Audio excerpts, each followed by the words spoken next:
G'day and welcome to Small Steps Through Life.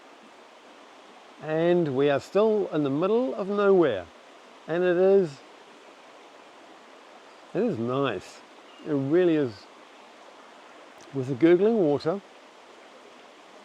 and occasionally further from the water there's also birds. Quite relaxing.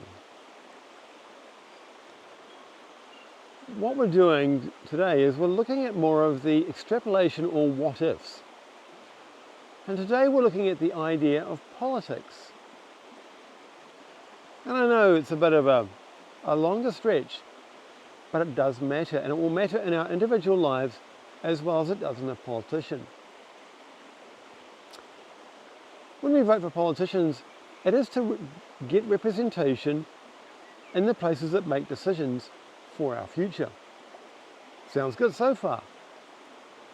But how do they represent us if they're not living lives that are comparable? The chances are fairly low that they could do it.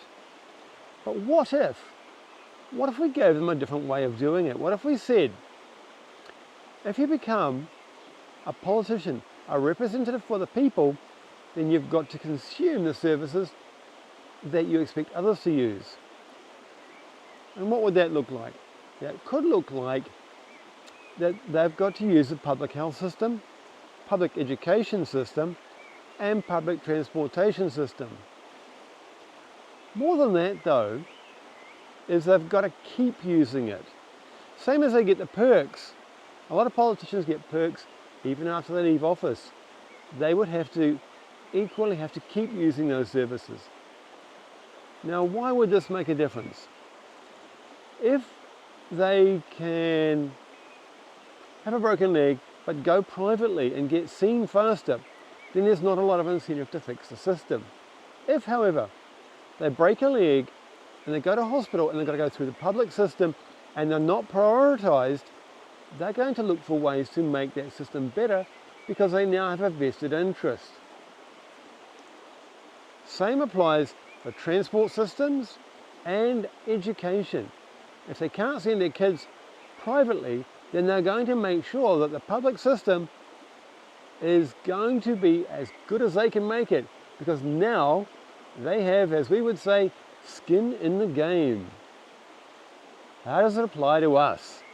Well, whenever we make decisions, we should make sure that either we have skin in the game, in which case we can represent our position as well as others. Or, if we don't have skin in the game, make sure that we're looking at it from the point of view of those we're meant to represent.